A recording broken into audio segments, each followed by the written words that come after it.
Meeting the order for the day. First item on our agenda is approval of today's agenda. So moved, Mr. Chair. Second. Have a motion and a second to approve today's agenda. All in favor of the motion signify by saying aye. Aye. Opposed, same sign. Mr. Chair? Yes, We did have number 6 that we were going to remove for today. okay. My motion Yeah. reflects that. And a second too. Okay. Okay, next item is citizens to be heard. Any citizens that would like to be heard on any item that is not on today's agenda? Seeing none, we'll move on to approvement of payment of bills and vouchers. Move approval. Second. Motion and a second to approve payment of bills and vouchers. All in favor signify by saying aye. Aye. Opposed, same sign. Motion carries. Approval of minutes from the January 3rd meeting. Move approval. Second. We have a motion and a second to approve the minutes from January 3rd. All in favor signify by saying aye. Aye. Opposed, same sign. Motion carries. We have an employee recognition this morning. Deanne Rock. Deanne here? Yeah, it's here.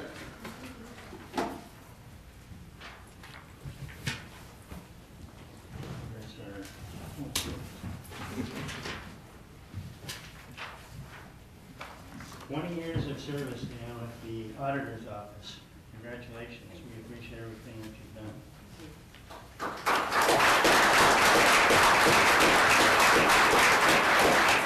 Am I supposed to say something?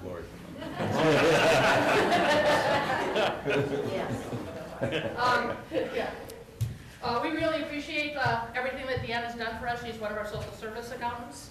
And she does a really good job working with the social service folks and all the different softwares that we do work with. So we appreciate the 20 years and look forward to another 20. I'm only 5 to 7, but she's 20.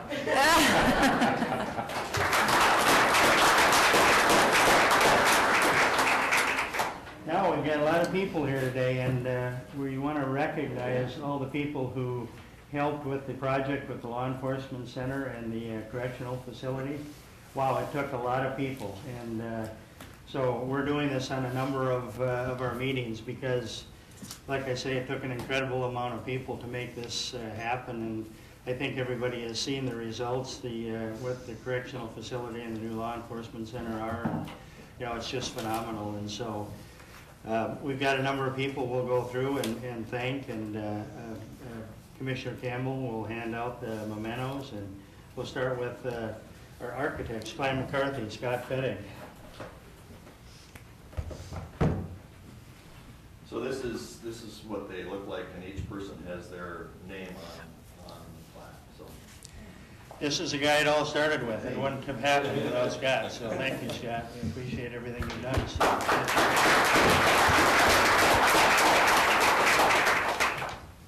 Next is Gene Boyle.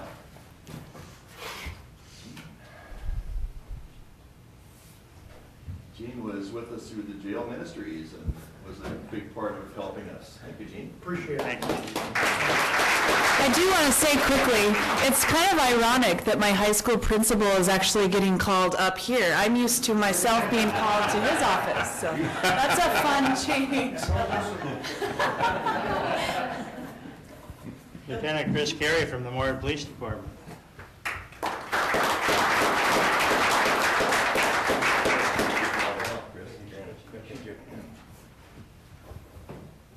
Mike Detloff from the Moore Police Department. Mike is not able to be here this morning. Construction engineers. Nick. Nick's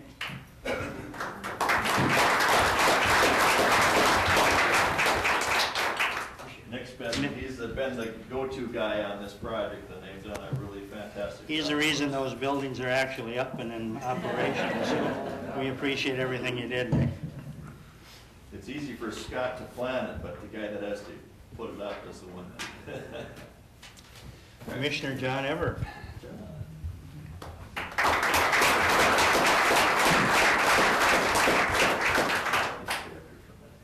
Thanks, appreciate it. Yeah. So, John, when we were planning this early on, especially with the correctional facility, John was one of the first commissioners who came out and said that he would never vote for a jail or correctional facility unless it had a mental health component to it.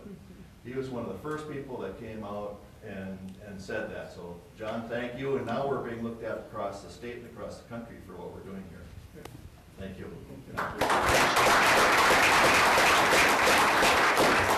Denise Fuchs.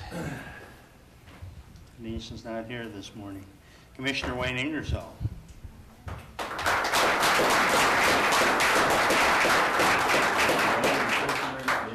And Wayne also supported every vote we had on this from the beginning. He was involved with supporting the sales tax effort that we had to go on. Thank you, Wayne, for all that you've done. Thank you.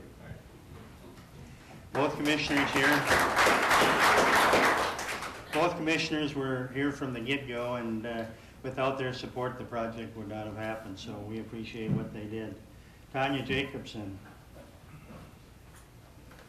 Tori's wife.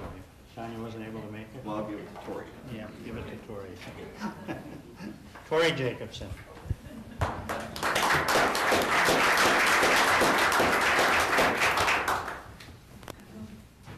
Tori. Chief Jacobson was there from the start also, and just did an incredible amount of work to help these projects come to fruition. So thanks, Tori. Todd Keel.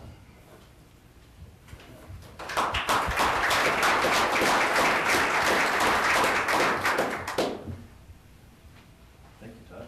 Thank you.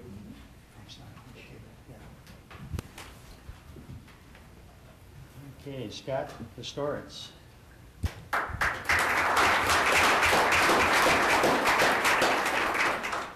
Thank you, Scott.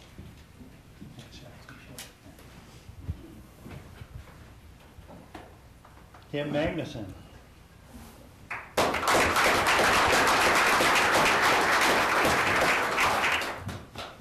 Thank you, Tim. So Tim was, if you recall, not too long ago, if you look just out to the north here, there was a bunch of houses there. It wasn't all that long ago. Tim was really responsible, did an awful lot of work. We did a lot of the buying of those properties and everything in-house. And Tim was really played a big role in that. Thank you, Tim, for all your efforts there. Thank you very much. Thank you. Thanks, Tim. Chief Monroe.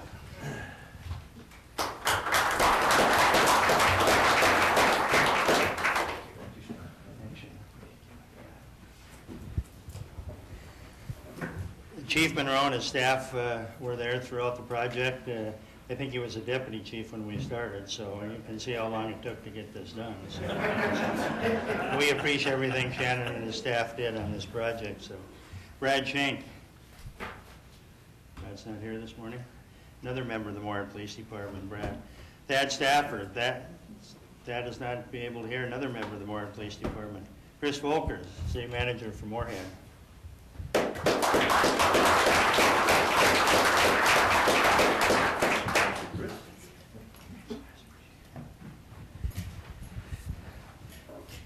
Chris and her staff, there were just an incredible amount of people from the city of Moorhead that helped with this project, and we would not have been able to get it done without all their assistance, so we truly appreciate that. Wanda Wagner from the city of Moorhead.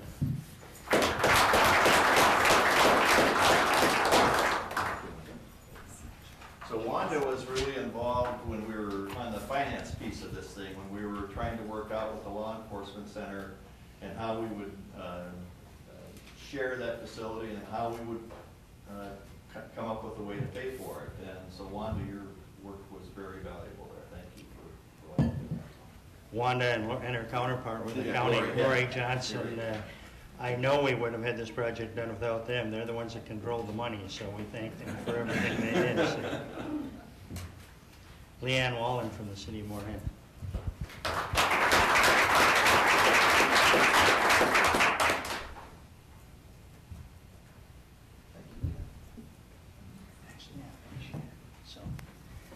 Okay, that's it for today. Once again, we appreciate everything everybody did. I assume that everybody has had a chance to see both the correctional facility and the law enforcement center, but if you haven't, please, we'll make sure that a tour is arranged and you get to see what all your hard work was about. So thanks again. We applaud everybody for being there, so thank you.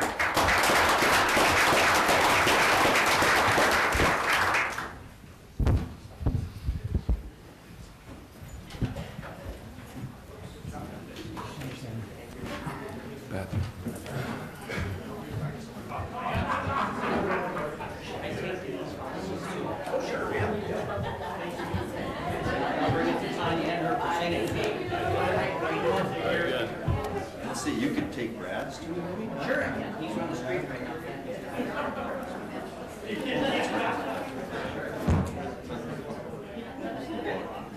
Take those three.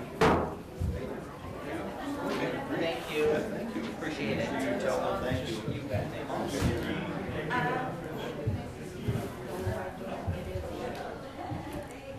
What's the trick here?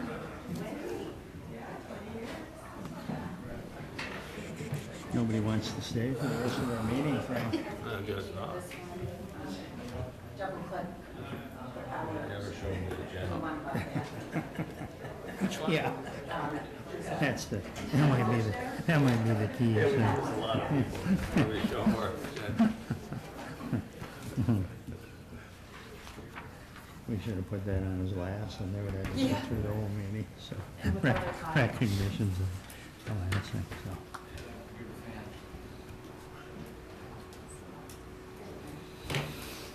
Okay, we'll move on with our agenda. Next on our agenda is update on completion of the Law Enforcement Center. Nick Fikey, Construction Engineers. Good morning, Nick. Oh, sure, you bet.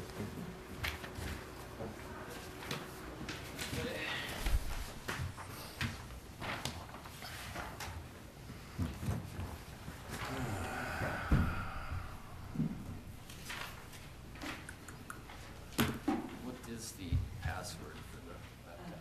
Meeting room.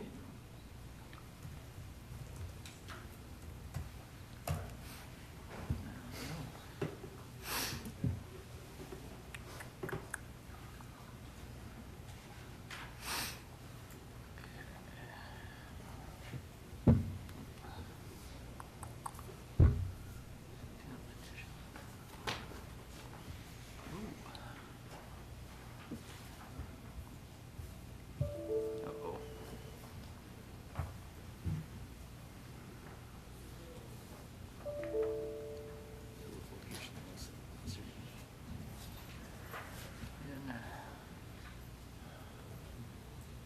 I don't know if there's a trick to that or not.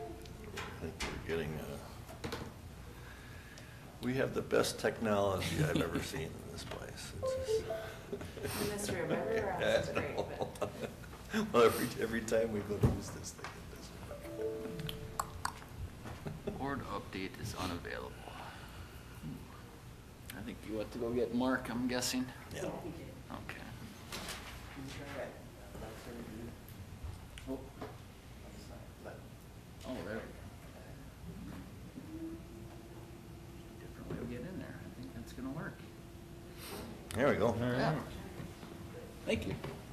All right, should we give Steve a second, or should I just roll into it? We got it, Steve. We got it, Steve. Oh, yeah, we're good.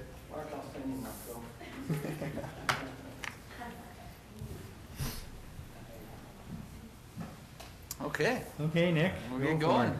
Well, thanks for having me here today. I guess I'm just gonna give a little update on the LEC and kind of how we're sitting with the jail project, a little recap of phase 1, and kind of a little overview of phase 2 and some of the milestones we got coming up and some of the accomplishments we've had. So kind of start out with, now there you're looking at the final product for the law enforcement center. Turned out to be a really nice facility. I always like to go through some of the challenges we had throughout the project, so I just threw a couple slides together to discuss those and kind of go over those a little bit. A big one is site logistics. You're gonna sense a theme or see a theme with that one as we go through the jail as well, just the limited site. For laydown area for parking, took a lot of coordination with the county and subcontractors to make sure that all worked out for everybody. Another one for the LEC was the proximity from school across the street. A lot of coordination with subcontractors and suppliers on deliveries, making sure that delivery times wouldn't conflict with the start and finish of school throughout the day. Ended up pretty well. We did some pedestrian detours around campus that seemed to work out pretty good for everybody. So that was a nice accomplishment there. Winter conditions on the LEC, there was a lot of brick veneer that was done throughout the winter time. We've seen a lot of temp heat and shelters put up so we could get done as soon as possible, which worked out really well. The ribbon cutting ceremony, another one, huge accomplishment, took a lot of coordination with county staff, with subcontractors, making sure everything was wrapped up and looking nice for the ribbon cutting ceremony and the public tours. So that ended up going very well. The bottom right picture there of the actual cutting of the ribbon was a very successful ceremony and a really nice turnout for the community to come see that. So accomplishments, just kind of going back through the schedule. We had groundbreaking May 9th, 2017. We had the building shell enclosed January 25th, about 8 months after groundbreaking. Certificate of occupancy July 20th, 2018, about 14 months after groundbreaking. For a facility this size, we're pretty happy with that. That was a lot of work in a pretty short amount of time there. A few days after receiving the certificate of occupancy, we had the ribbon cutting ceremony on July 24th. And then, I didn't fact check this date, but I believe the facility was open to the public on August 1st. So, about 15 months after the start of construction, so. Amazing. Phase 1 of the jail, here you're looking at the Red River Day Room, kind of their main holding facility within the building. I believe that holds, correct me if I'm wrong, 60 inmates. Phase 1 challenges, site logistics, kind of the same thing with the law enforcement center. Limited laydown area, parking, a lot of coordination with the county and subcontractors, making sure that worked out and everything around campus just kind of worked smoothly during the process of the construction. Underground unknowns, I think everybody is pretty familiar with this top right picture. We did come across two 7,500 gallon fuel tanks underneath the parking lot within the building shell or footprint of phase 1.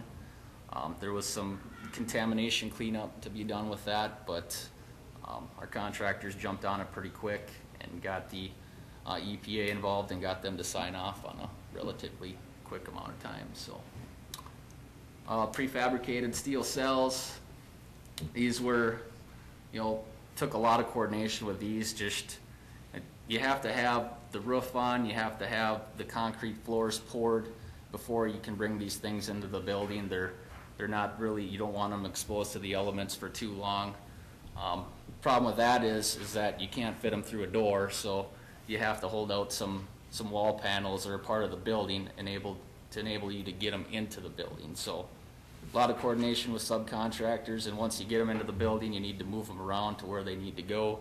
So you need to coordinate really closely which walls to hold out, not only on the exterior, but the interior as well. So ended up working out pretty well. When they did show up, we got them in the building within a day or two and got them in place shortly after that. So, and then the last one here, just coordinating with the jail staff on training, trying to get that done as soon as possible, coordinating with construction.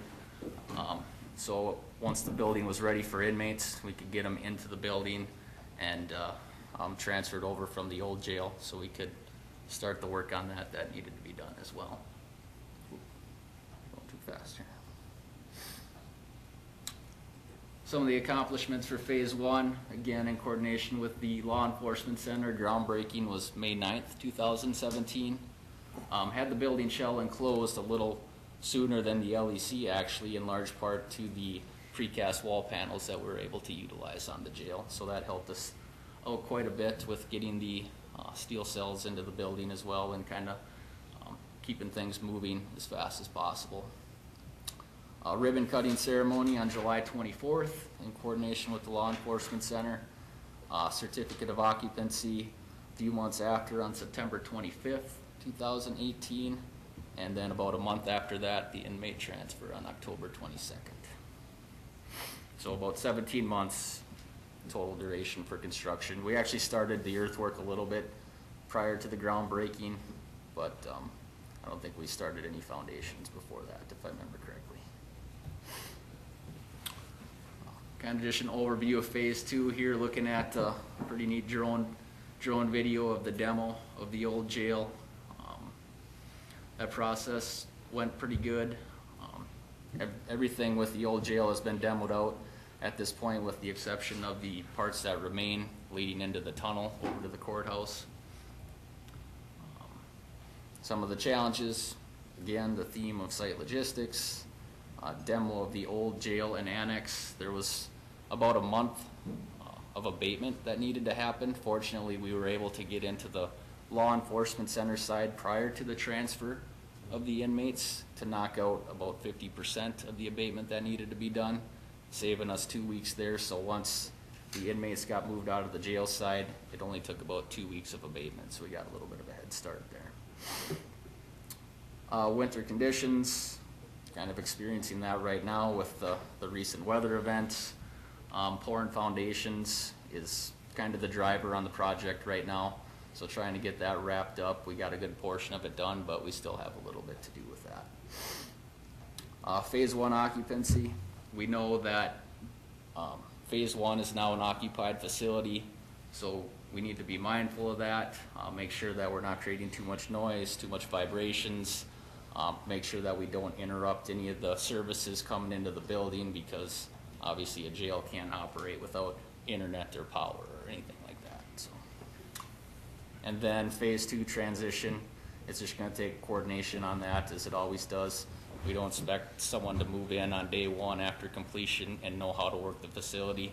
We'll make sure that the staff is trained properly as they need to be to utilize the equipment within the facility. So, some of the milestones coming up, some of the accomplishments. Phase 1 started a couple days after the inmate transfer had taken place, so October 24th. The transfer was October 22nd. As I had mentioned earlier, the completion of abatement was done about 2 weeks afterwards. Once that was done, we could start the demo.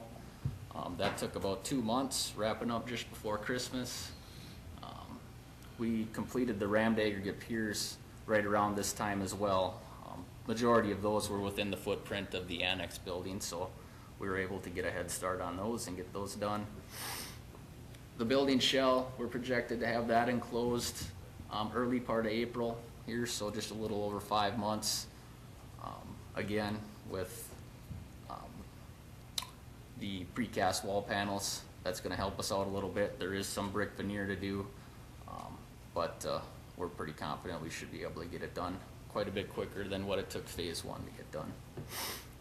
And then inmate utilization right now, or basically completion of the final product, is projected to be early October. So I know I went through that fast, so if there was any questions, feel free to. Any questions for Nick? Oh. Okay, I got another schedule to go through, so if there's any questions on schedule, I can take those once I get to that. I passed around a handout here. Kind of one of the reasons I'm here today is to close out the Law Enforcement Center project. So looking at kind of the top spreadsheet here, you can see highlighted in yellow. So this is the owner contingency, which is a budget set aside for owner changes. So kind of track that throughout the project. As you can see at the bottom, we started out with a $250,000 budget for the owner contingency, and as of right now, we haven't spent a single dime of that, so there's $250,000 still sitting in that pot, and we finished the project. So, I might comment on that. The reason for that is a lot of the owner items we transferred to contractor contingency, so. I'll get into that as Yeah, well here. but ultimately, we wanted to see the contractor contingency used before the owner contingency, I think is what we're looking at, so. Right. It's a good point, so. Jenny has a question. Just have a question, just going through this, last week when it was crazy cold, I noticed that because our fleet vehicles are parked on the east side of that parking lot, we had a transportable generator to try to jump some of those vehicles. And I noticed that on here, the parking lot power at the light poles, we decided not to do that, right, correct? Is that something that Steve, or you've had any conversations about it being beneficial to have maybe some of those? I have think that? in their planning process, where we ended up putting the fleet changed about 4 times. And Right. so we did talk about the electricity and the poles. What the determination was, it was cost prohibitive to do that. So, but it's something that we could look at if you wanted to. But like I say, we've shifted from the back of the law enforcement center to the west side and a few different spots to the east side, and so that's how that ended up not being addressed there. Right, and I know George is here, so maybe you have a comment on that. I just know that when it's crazy cold, which this is the exception to the rule, but that's a pain. I mean, I think, well, the thought why you relocated them again is because the west lot, there wasn't enough room once law enforcement was at full capacity in the jail to start with the new model for people using the fleets to leave their personal vehicle there and then get the fleet vehicles and move it over to the east side, which has helped for them to leave their personal vehicle and still use the fleets. I haven't heard any feedback on the lighting, I guess, at this point, here. okay. Okay. So dropping down to the bottom columns, contractor contingency. So you can see here, as far as what was utilized by contractors, of the 255,000 approximately budgeted for that portion, 44,000 was utilized by contractors.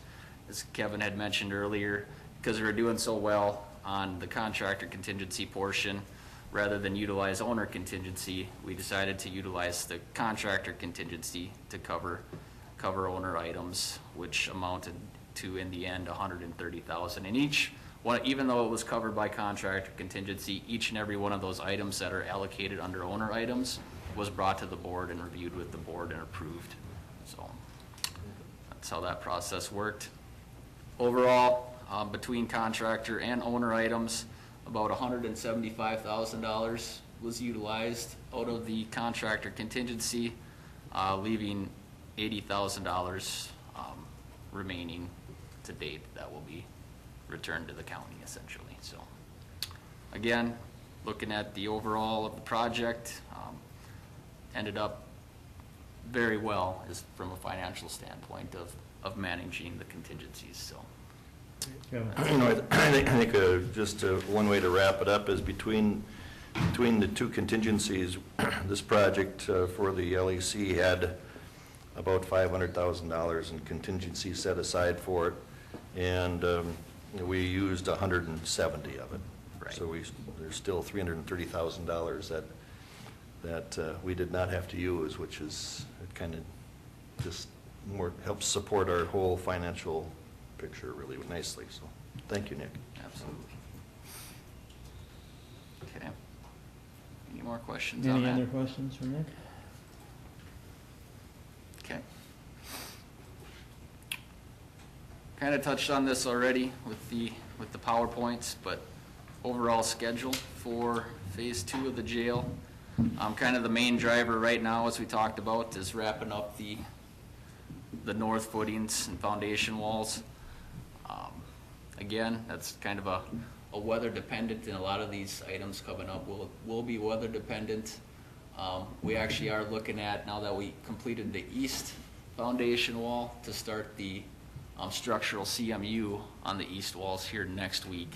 Again, weather dependent, but we can do a lot of things to shelter as long as we can get grout to the shelters. If it's 20 below, that's difficult to do sometimes, but if it's reasonable in single digits above 0, we can definitely get that done.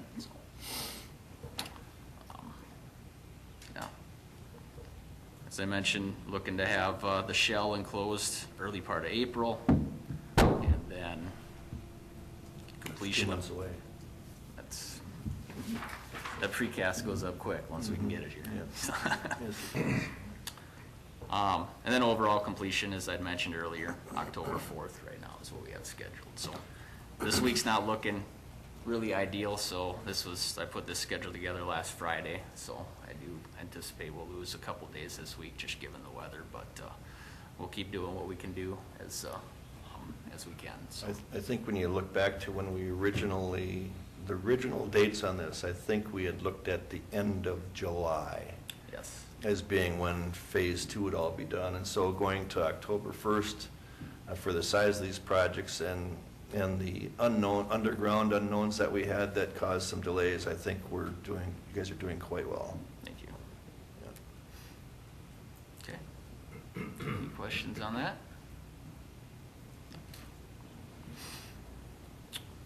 Last thing here, just a couple recent photos, compliments of the camera on top of the courthouse here. This one's from mid-January. Just kind of took a picture as we were completing up the shallow foundations within the interior portion of the building. Here you can kind of see the pads exposed a little bit. And then just after completing excavating the east foundation wall, and then also the shelters that we had up for the deep pads and piers kind of on the north side of the building here. Those have all been wrapped up now. Just a closer look at some of the interior portion of these shallow pads. You can see those being backfilled here. Again, this is, I believe, that same date, right around January 14th. And then as of last Friday, pouring the east foundation wall. You can see us starting to set up for the north foundation wall for temp shelters. Vaguely you can see the spec mix towers for the masons on the north side back here, getting ready for starting what they can do next week once the east foundation wall has had about a week to cure. So yeah, again, just doing everything we can. So where does the precast go? Precast, there's a couple panels here on the east side. As you can see, this kind of corner we did with phase 1, so we could get in the generator just on the other side of it, but this extends, I believe 2 or 3 panels this way, and then there's several panels on the north foundation wall as well. So that's my update. Okay, any other questions for Nick? I just want to thank you, especially your crew. I know that it's a challenging time to do construction projects, so thank you to you and them for continuing. Thank you. Yeah, construction engineers and you yourself have done a great job on this project, and Appreciate that. I think I speak for the entire board. We really appreciate what you do. It's pretty much on time and pretty much on or under budget. I mean, it doesn't get much better than that for projects this size, so thanks again. Appreciate it, Nick. Thank you very much. Thanks. Well done. Thank you.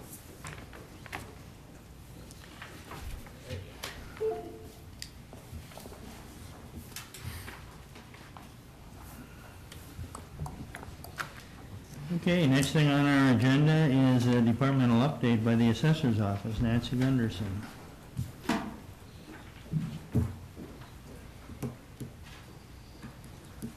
Morning, Nancy. Good morning. Everyone.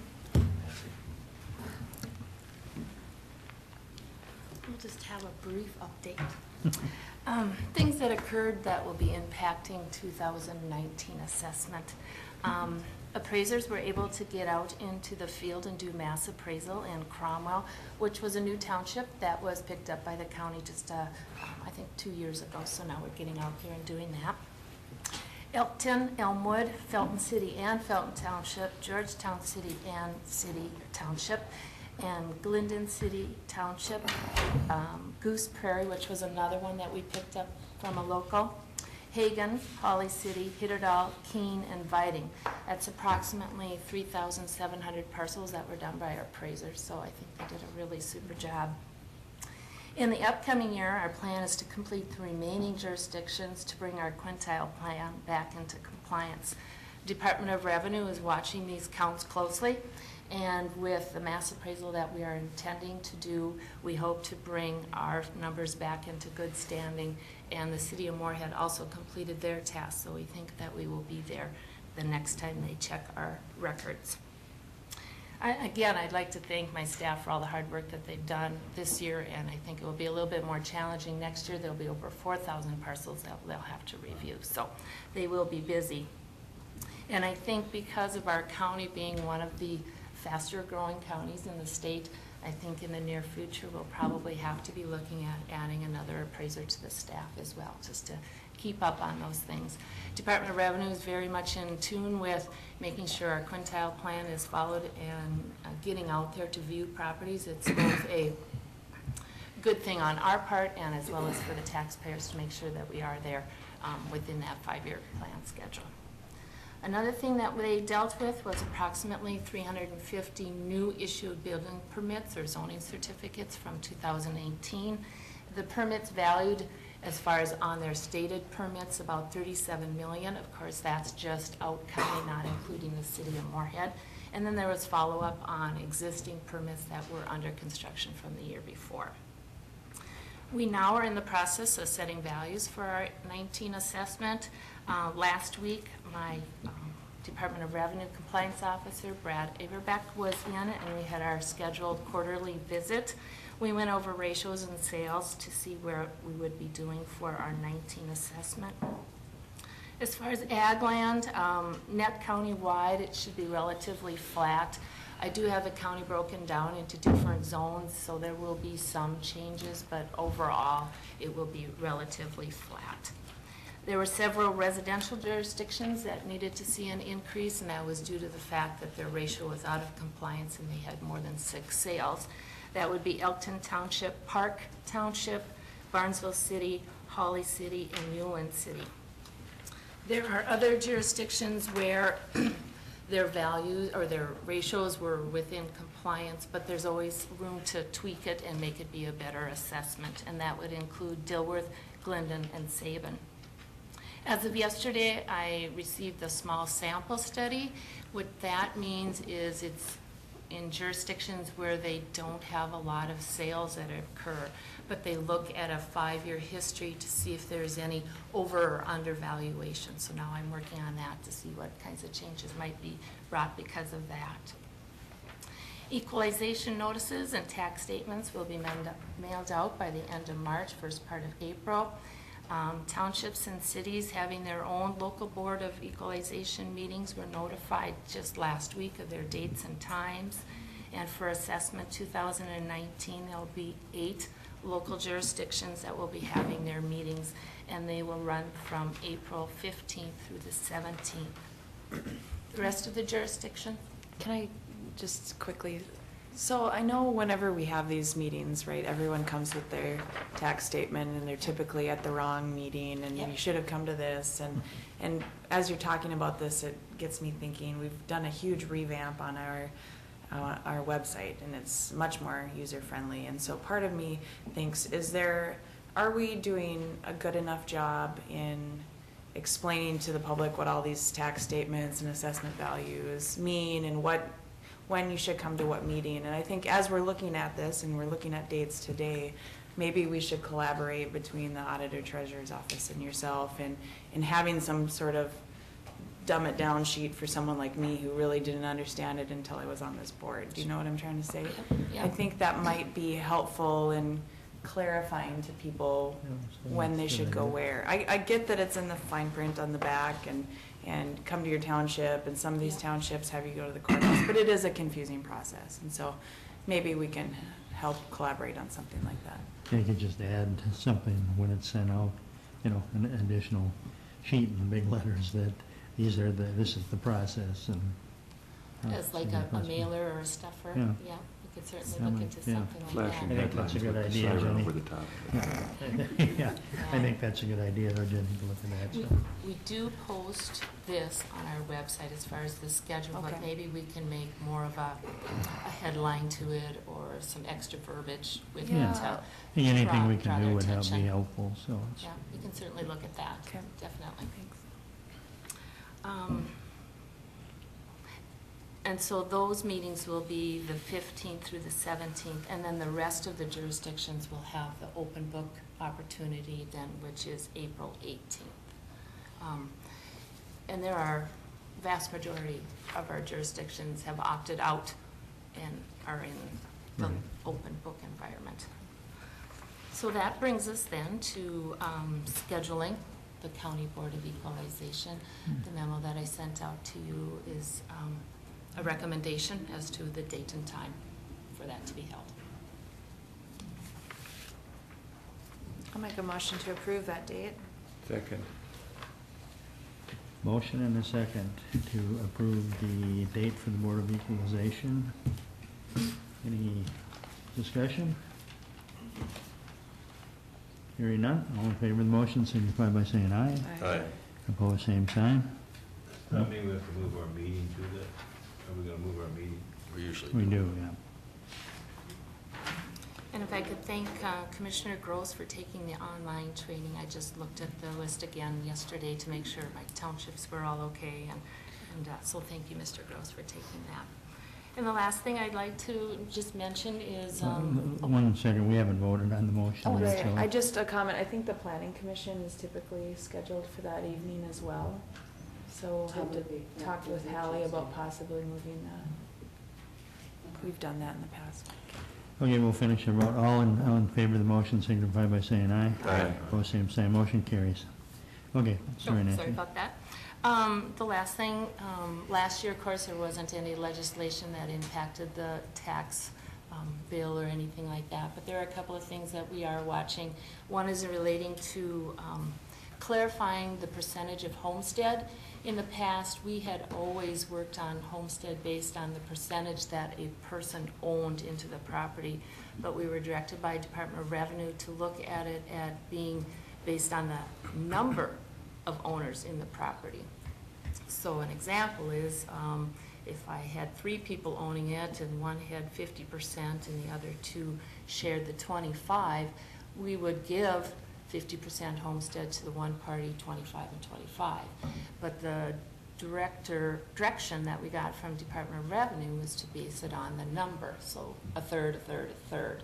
So now there is some legislation trying to clarify and clean that up. So that's one bill that we're watching. We had to change everything that was impacted on our end for Pay 19. So if it goes back to the percentage, we will change it all back again. But that's one thing that we're looking at. Another one, there's also some legislation for disabled veterans who qualify for the program and extending it possibly for spouses in a longer period of time. So that's another Great. one that we're watching. So we'll see what brings out of this session this year, if there's anything. Okay, thank you. All right. How often does the Board of Compliance check us, or check you, excuse me? Department of Revenue, they check us now every year. Every year? So the last year, we were about 25% out of compliance. So when you say out of compliance, that means being within 90 to 105% of the assessed value, or? Oh, I was talking about viewing, I'm sorry. Are you talking about ratios and that type of thing, or were you talking about the fact that we weren't viewing property? I guess I'm referring more to ratios and stuff like that. Oh, no, we're in compliance there. Yeah, Oh, okay. every year, that's checked every year. And if we're not, then we either get a state board order to increase or decrease. So we are in compliance there. Thank you. So what you're referring to as being out of compliance is the amount of properties that you're scrutinizing? The ones that we're doing mass appraisal on, yes. Okay. We are to do a 5th every year, and within those 5 years, you need to have viewed the whole county. Mhm. And right now, we're about 25% of the county was out of compliance Okay. as a whole, including the city of Moorhead with us. Okay. Kevin, did you have something? Yeah, Nancy, for areas that have homes in floodplains, is there any adjustments made to market values in those areas, or is that simply done, or assessed values, I should say, or is that simply done based on comparable sales? We haven't applied any kind of economic depreciation to those properties. I guess if the sales would prove that there is a need for that, we would apply it, but I have not seen it. As an example, I know the city of Moorhead did a study too, just to see if there was an impact, and it couldn't be proven through the market that there was an impact of it. So right now, no. Okay. There's certain areas within the county that I know that there's some floodplain issues, and I don't know if there's a lot of sales in those areas either, so. Okay, that answers my question, thank you. And one more question, on land that has drain tile on it, is that assessed different than it doesn't have drain tile on it? For farmland, no. We haven't gotten that deep into applying any kind of a factor that would improve like the quality of that land. So right now, no, we are not making any adjustment for any tiling. Jenny? I apologize. So we recently permitted 5 solar gardens up in the north part of the county, and so one of the questions was how will that change how that land is assessed? Have you any idea what other counties are doing with those issues? I don't know what other counties are doing. I know that we did get a directive from Department of Revenue how to handle those, so I would follow the guidelines provided there. So I would guess it would probably be something similar to what we've done with wind turbines? It could be. I guess I don't know right off the top of my head how it's supposed to be handled, but I would follow whatever that directive was. Okay. Well, if the first meeting on that is any direction, we may see a slew of those applications coming in, so be ready for that, I guess. Kevin, did you have? No, Anything else for Nancy? Nancy, thank you and your staff for everything, the great job you do for the county. We do appreciate it, so thanks. Thank you. Have a good day. Okay, next item on the agenda, request authorization to fill vacancies for 3 correctional officers. Julie Sabat. Good morning, Julie. Good morning. Well, we have 3 more positions to fill before we're fully staffed at the jail. We have 2 retirements and 1 who went to the West Fargo Fire Department. So I'm requesting to fill those 3 vacancies. They're all corrections officers. There will be some savings for the new year. One of them that's retiring is our program director. We will no longer have a program director. We'll have a programmer who's a corrections officer. We feel that our sergeants can take on the duties of that director. So we'll have some savings there. And with this, you'll be at full staff? Full staff, so we can open That's- up all of our that's units, good. yep. Okay. Move approved. Second. Motion and a second to approve the request. Any discussion? Yeah. As our jail for prisoners increase, I mean, are we staffed for that? I mean, say we got an increase of 20 prisoners or 30 prisoners. If we can fill our staffing to the levels we're supposed to be at, we'll be fine. But right now, I have 2 units that cannot open because I do not have enough staff. And I've come close where I really needed that pod open for some bodies, but fortunately, we were able to shuffle people around and make it work. But we can add 20 inmates without affecting us at all if we had our staff. If you had your staff? Yep. Okay. Have we come to the point where we've had to ship anyone away? No, we haven't, sure enough. As a matter of fact, we're I just taking mean 2 because of orders. staffing, so- I wanna make No, sure. Right. We were concerned about that, but Right. we've been pretty lucky lately, so. Okay. Oh, yeah, we're taking 2 boards on right now. and Okay. Well, what's your total count right now? We're low. We're at 110 this morning. Oh. Yeah. So that begs the question again. I know we've talked about utilizing outside agencies for our facility. What's and I don't know if the sheriff has been involved with that, what's the status there? If we have the room, it seems to me that I'm hearing a call for revenue. Yep, I totally agree. That's why we are taking 2 boards right now for the U.S. Marshals. We do not have a contract with them. The one thing about the U.S. Marshals is they do require that you have an armed deputy, 2 of them, to take anybody outside of your facility. And I'm not sure that we've come to any decision on that matter if we can accommodate that. But this is a temporary situation we're housing for them, and they're willing to waive that for us right now. But I have been taking people from other counties for like work release and things like that. And if I can get my staffing levels up and I get requests, I'll be taking them from those outside agencies. And what are, what are you using for a rate? Right now, it's $55.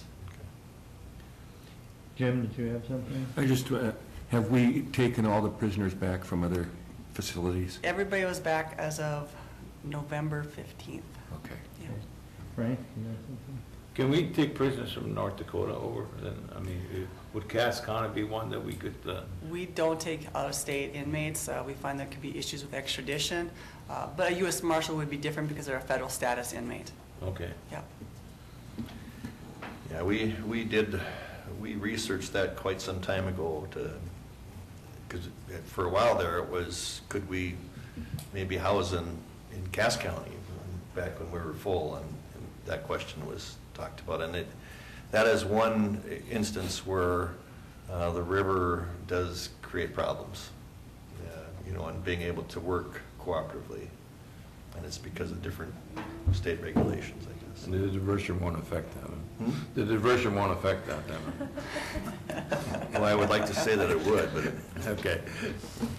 Okay, anything else for Julie? We've got a motion and a second. Any other discussion? Hearing none, all in favor of the motion signify by saying aye. Aye. Opposed, same sign, motion carries. There you go. Thank Thanks, you. Julie. Frank, you can probably annex part of that. Okay, next is request authorization to add one full-time employee for the custodial staff. Georgia, good morning. Good morning. I'm requesting authorization to increase from a variable hour to a full-time position. We've tried to decrease our full-time staff over the past years, and it does work very well in most cases, but now we're to the point with our extra areas of cleaning and additional evening hours that majority of our variable hour staff members have other full-time employment, which doesn't allow them to stay late or accommodate the extra duties. So we're requesting authorization to hire one full-time person.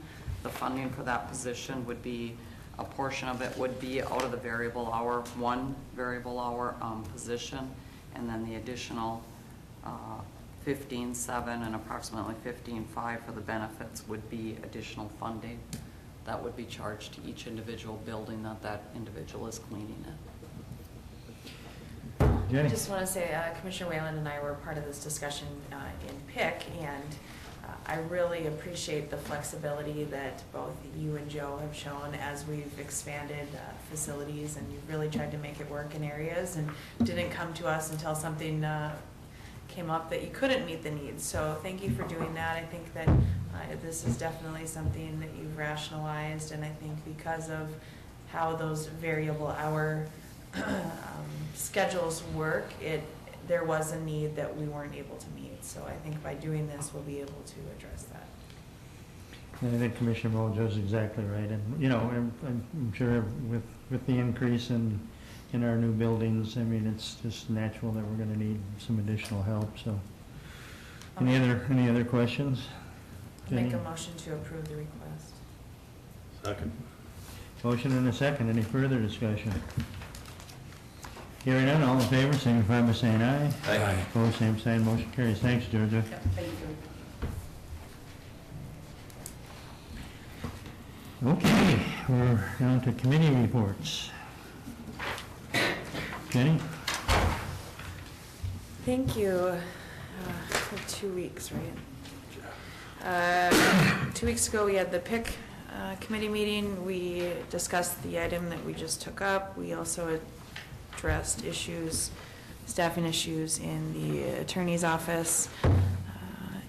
I had the land management meeting that I attended via conference call. A very good update as to how things are starting to speed up there, but the piece that I appreciate most of all is that we are being calculated in how we make sure that we are having conversations with all individuals that may or may not be impacted, and making sure we're having those discussions before we get going too fast there. I had a meeting also in regards to lakes and prairies. And in Downer, we reviewed the volunteer handbook, had discussions regarding how the government shutdown may affect the funding mechanisms for those programs. I was under the understanding that the last dollars for the food assistance had gone out. Thankfully, the government shutdown ended and we didn't have to address any issues with Head Start funding. So everything's going well there. We did discuss the how there's a point system and qualifying for Head Start, and the having a parent that was deceased was added to that point structure. So I think that was important. And they will be heading to Washington, D.C. In the next couple of weeks to talk about funding down there as well. I attended the the intergovernmental retreat, and I've thought that it was a fantastic retreat. Thank you to those of you on the Joint Powers for the programming and planning for that. But I do want to say that the panelists that we had at the very beginning that talked about trauma and the relation to mental health, I felt was relatable to so many different county programs. And understanding that trauma piece helps us to understand the need piece later. And so I've already recommended that speaker to several different agencies because I felt it would be so important. But I thought it was great overall. Thank you. I had another phone conversations with Lakes and Prairies in terms of the turnover. I'm no longer the chair there, so I had a meeting with the new chair. Lakeland Mental Health meeting last week also discussed the new memberships. We've had several turnover because of elections on that, and then had conversations with the executive director in regards to leasing space in the Glenwood facility, but the need in Moorhead continues to be great, and so we talked about the new juvenile center and possibly where needs would be there, mirroring what we did with the correctional facility. So continued discussions there, and had a meeting yesterday in regards to the planning and land management issues in the county, specifically issues that have been going on in Baker for the past 2 years. That meeting was a result of individuals coming to this board meeting 2 weeks ago. I feel like we have a pretty good idea of where we've been, and Commissioner Gross was part of that discussion yesterday in terms of where we go in the next couple months. And I feel like Hallie will be working on some policy to bring to this board to possibly implement, to talk about those areas in the, we have all these conditions on permits and building use permits, and we don't have a whole lot of teeth in terms of enforcing them if someone is out of compliance. And that's been an issue that Tim Magnuson dealt with here for years, and I feel like it's something that we need to address. And so she'll work on that and bring that to the Planning Commission and this board for further discussion. But I think that ends my reports. 2 weeks is a long time. Thank you, Commissioner Campbell. Yes, on the 23rd, I started my day with the Prairie Lake Solid Waste meeting. That went very well. We were told that at the end of December, we ended up having $1 million in the bank, which is quite a change. That included and anticipated, I've encouraged them to get started on an internal service fund for that facility like we have here and like we're trying to do with our solid waste department here. And so within the 2018 budget, there was $470,000 that was budgeted to go into an internal service fund. So of that $1 million, we're going to be taking $470,000 out of that and setting aside into that internal service fund. And there was some question about if there would be enough cash available early on for the first bond payment. That's in April or May, and we feel that shouldn't be a problem. So that was good news, and the plant is running really well. It's producing more steam than it ever has, which is also more revenue. So that place, it's really turned around. That same day, then we came back and had a diversion public outreach meeting, and there was discussions about new areas to go to. I think one of the things that I suggested that we do would be to make presentations to the Becker County and Otter Tail County commissions regarding this, because we haven't reached out to them too much. They also appoint people to the Red River, or the Buffalo Red River Watershed District, which does have influence on our project with permitting. And so it might be that if we do that, if it coincides with the same time as our meeting, I may go to those presentations one day as opposed to being here. Then that afternoon, we also had and by the way, we also learned, in that afternoon, we had a land management meeting. And, we continued to work on the methods of contacting landowners. I think there's going to be letters going out now in the next week to all landowners. There's 5 different types. There's those who are part of the diversion channel itself. There's those properties that are impacted by the embankment itself, or if you want to refer to it as the dam, it's been known as the dam, those parcels. And then there's another letter going out to the North Dakota impacted properties south of that, and then also a separate letter going to the Minnesota property owners south of that. So each letter is got a little bit different messages within them, depending on where the properties are. So, Commissioner Mosho, you might be getting some calls when you happen to have that, but I think the letter is designed, and I think you may have seen those draft letters because they were sent out to land management members. But okay. Do you have it? I haven't seen the copy either. Okay. Well, I think those were sent out from Eric Dodds, but we can check on that and have you get them. But it just explains some processes, and then also it talks about that they can contact certain people to individually talk about their circumstances. Kevin, the Minnesota Joint Powers piece, when does this board need to act on that? If I can, I'll come to that a little bit, if that's okay. And if I forget, you remind me of it. So then the diversion met at 5 o'clock that day, and so Mary Sherling is officially the board chair, and I was elected as the vice chair of that group. We had multiple reports from different committees, and I won't get into the in-depth details of that right now. Then on Thursday morning, the 24th, we had a solid waste meeting, and we got another plastic bag task force update from Darla and Jen Pickett from the city of Moorhead, and they're doing part of this is and what we've always encouraged is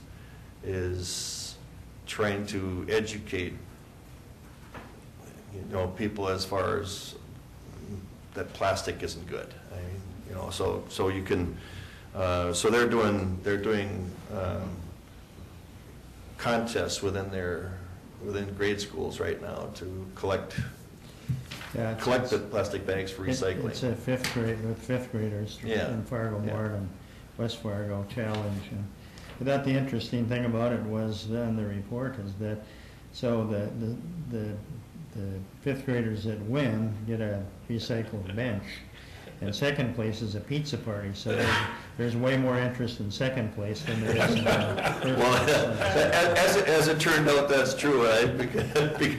Because the first place winners who got the bench were asking, well, don't we get pizza too? So, but it's kudos to them for doing this, and it kind of reminds me, and I gave it this. It's like when the young students a few years ago started the Fill the Dome thing. It was an educational process that helped everybody learn about the need for food pantries and those types of things that we have around. So, and I think that to me the best way that you're going to resolve plastic bags issues is through education and just people learning to recycle them. You know, so I think they're doing some really good feed. And then we did have some discussion about, and it's going to come before this board at some point in time, about potential change to the service fee and tipping fees. Service fee is what we see on our property tax statement that everybody gets on the property tax statement that deals with solid waste, and then the tipping fee is the amount that you will see through wherever you live, whether it's within the city limits or whether you have a rural hauler, what they charge you. That's based on the tipping fee portion. So we're doing some work there to determine what should be on the property tax and what should be on your bill for tipping fees. And I've suggested that anything that goes on the property tax should deal with funding the capitalization of the projects, whether it's the new transfer station or whether it's our BOMAGs that we need those types of things, the landfill, cell expansions. Those are things that are more capitalized. And the operation should really be what we pay for, on our monthly utility bills or whatever. So we're looking at making some adjustments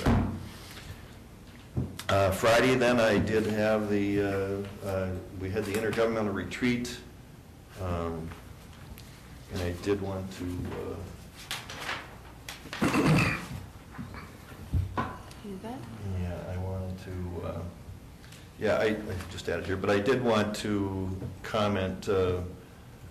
I agree with Commissioner Mojo regarding that panel, but the keynote speaker, Heather Simonik, I went up to her afterwards, and I've been to 27 of those, and it was the best keynote speaker I think we've ever had. And so I thought that was timely. It was so appropriate with what we have going on right now with whether it's opioid, mental health issues, and all of those different things. It was just very timely. So then on Monday, the 28th, I went on behalf of the Diversion Authority to the Buffalo Red meeting in Barnesville.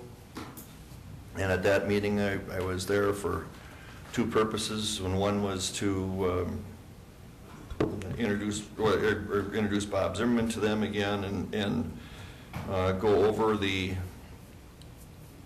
permit that we submitted for the Buffalo Red permit for the diversion project. And secondly was to discuss with them for the second time the issue regarding what we intend to put forward as the new joint powers entity in Minnesota that would deal with land acquisitions. And right now that is being referred to as the MCC JPA, which is the Moorhead Clay County JPA. And that would consist of, right now the proposal is it would consist of the 5 members of our Minnesota entities that are on the Diversion Authority. We met as Minnesota members, and I think I reported this before, and we did put an invitation out to the Buffalo Red to be part of that, whether they wanted to have 1 or 2. We wanted to leave that up to them. So I did talk to them again on that Monday night about that. There was no decision made on that yet. There was, they referred to their head person as president. So President Leach asked around, and there didn't appear to be a lot of people who wanted to serve on that. And in a way, rightfully so, because in most instances, you're probably dealing with people who maybe really don't want to give up their land, and so it isn't the most fun thing to be on. But what we wanted to let them know is that we wanted the Minnesota entities to do this to make sure that our Minnesota landowners were treated fairly, and that's the whole thing, the whole purpose behind this. I did get a call from Mr. Leach a day or two after, and he asked me some more questions about that, and I think now he has some interest in maybe serving on that as on behalf of the Buffalo Red. I don't know if I don't think that they want to be included as a member entity, you know, in the JPA, but I think they still, I think we could still craft it where they could have a voting member without being a member of the entity itself, you know, so we'll see how that works. We'll have to work with, when we get closer drafting that. I know that John Shockley right now is drafting it, but we'll want to have our county attorney's office review that as well, and that's getting closer. I think, you know, because, you know, depending on how all this court stuff is established, there might still be the ability to move forward with land acquisitions, especially volunteer land acquisitions. So if we have that, we'll want to have that entity in place, because that actually, it's going to serve just like the Cass County Joint Water Resource District is for the North Dakota purchases, where they're the ones that actually buy it on behalf of the diversion authority. The diversion authority, of course, reimburses for all those costs, but it's the Cass Joint Water Resource District that actually does the purchasing and goes through that process. And then we have to determine, okay, well, once, and this has all got to be spelled out in the JPA, once we buy it, who owns it and for how long. And, you know, some of the lands that we purchase might be a temporary deal, and some of it would obviously, where we have the footprint of the dam, of course, that would be permanent. But so who ultimately owns that? We have to address all that. So to your question, the next month or two, hopefully. Okay, all right. Okay, just get on here. Then on Monday, yesterday, the 4th, we had a diversion executive meeting at 11, and it's mostly talking right now more about contested case hearings and all these other things going on. There's some of our members left this morning for a trip to Washington, D.C. I've had discussions with Barb Naramore from the DNR regarding permitting issues and these potential contested case hearings. And then yesterday afternoon, we had the juvenile construction and jail construction meetings. We got a good report from Nick today, so I won't go any further on those. And that concludes my report. Sure. I forgot to mention something, I apologize. One thing that came out of the Lakes and Prairies meeting is we've heard a lot about access for individuals in rural Clay County coming to the services in Moorhead and or Fargo, and that's been difficult.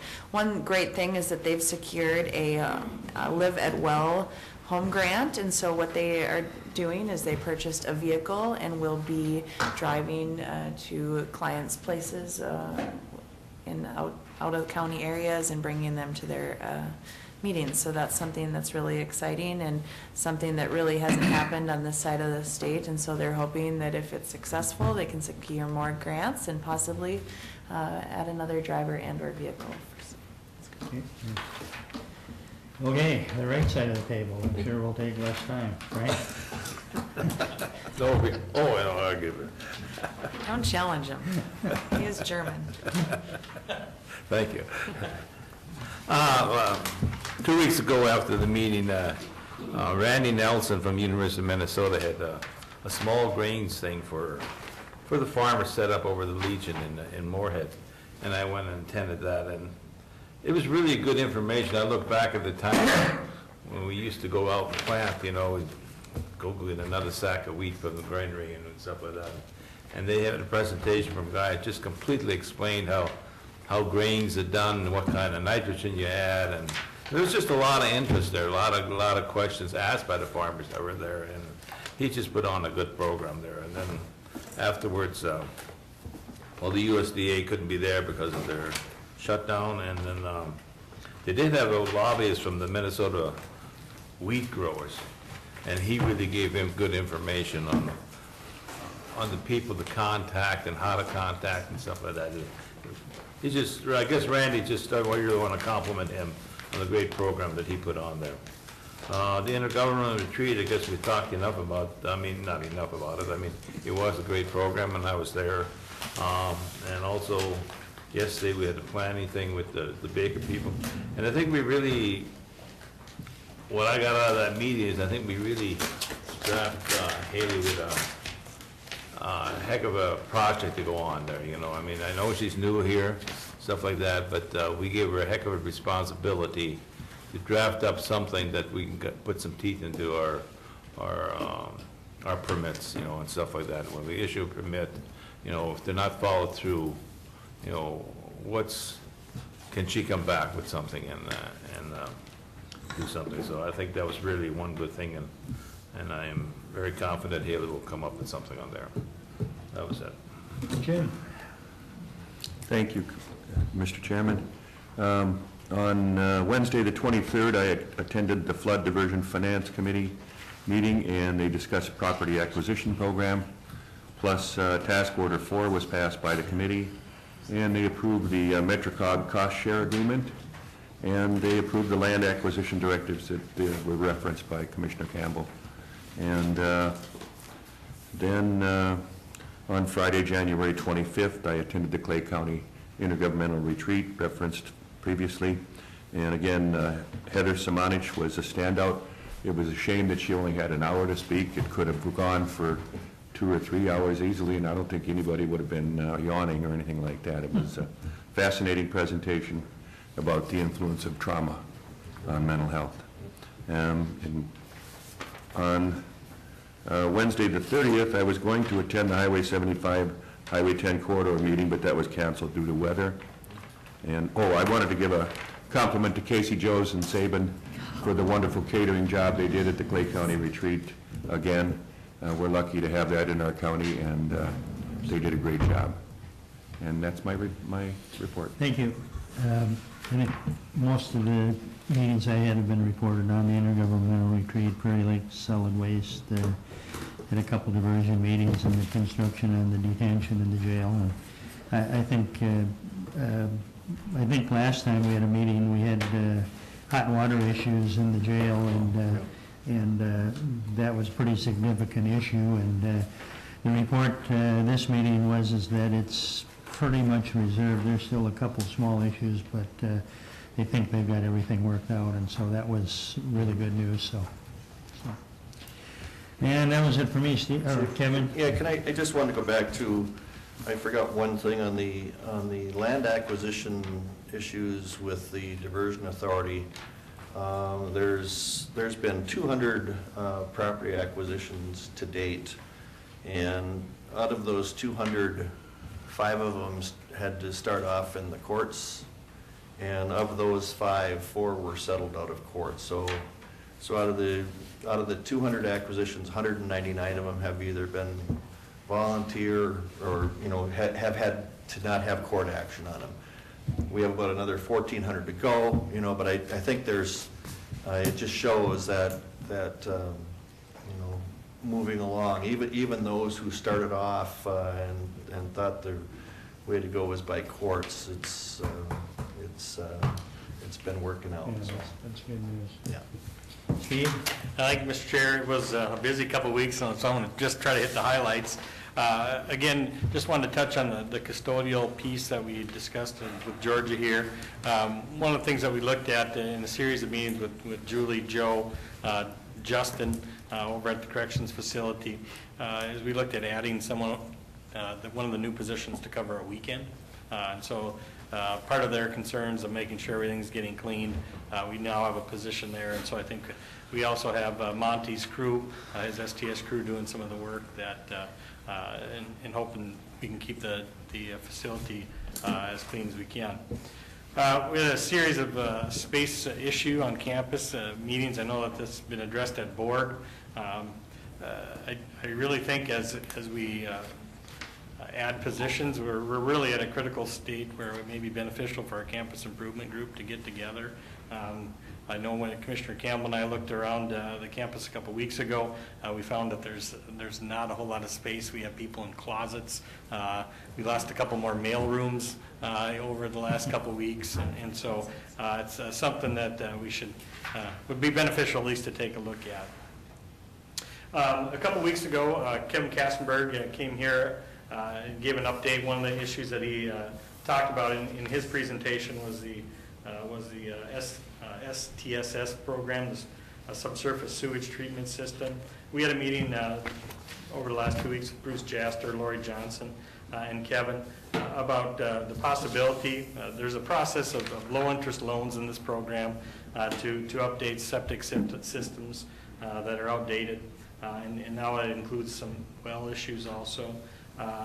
And some of the challenges that some of our citizens face is there's the standard process of getting loans. It doesn't work due to credit issues. And so there's a discussion about the county's interest of looking at adding it to an assessment. And so Kevin may be here to address that issue with the board and get your thoughts on that. I attended multiple diversion authority meetings. We had numerous planning and zoning discussions. The Baker meeting was addressed. I also want to just make the board aware, I did receive yesterday a letter from an attorney on Lake 15 from a citizen there on some concerns that they're looking for a response. And so we'll have Hallie looking into that and some help from Pam's people if need be. But I did want to make you aware of that. Participated in the solid waste meeting. We met with Bob Johnson from the state auditor's office. We discussed the upcoming audit process and specifically some of the fraud training opportunities available. Intergovernmental retreat, I think, has been covered well. Participated in new employee orientation. Had 2 department head evaluations. Also attended the Buffalo Red Watershed District meeting. Well, I met with, at a request of Kathy McKay and James O'Donnell. As you know, public health provides 1.5 nurses at the juvenile center. The existing full-time nurse accepted a full-time position within public health 8 months ago, and she's still at the juvenile center. And so Kathy brought the meeting together to last spring. We went to the men's program, which we have at the corrections facility, and looked at the possibility of a contract with them. At that point, we determined we were going to stick with public health. Kathy has concerns of her ability to provide services, especially when we expand here in 2020, the ability to hire on an additional nurse when we're challenged to find some. One nurse now. And so that may be something that the board will be seeing in the near future. We have multiple HR issues that have dealt with Darren and Mike Ringel, including mediation, some union negotiations, multiple county attorney discussions with Pam, participated in a legislative conference call with AMC about upcoming legislation or potential legislation. And participated yesterday in the chief assistant attorney's interviews. I think Pam hopes to make a decision by the end of the week.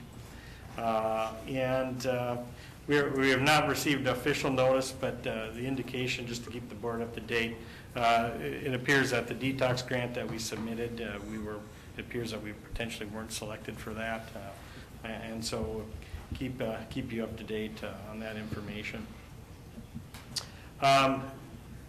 Just lastly, I think that you probably all received this.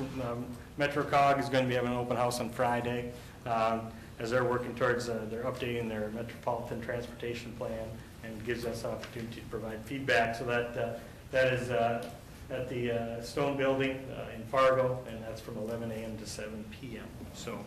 And just lastly, I'll be attending, weather permitting, be going down to St. Paul with Dave Overbo for the transportation at the Capitol Day on Thursday. And that concludes my report. Thank you, Steve. Pam, anything? I have a question for Steve.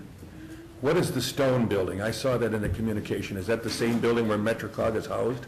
No. Okay. No, it's 613 First Avenue North.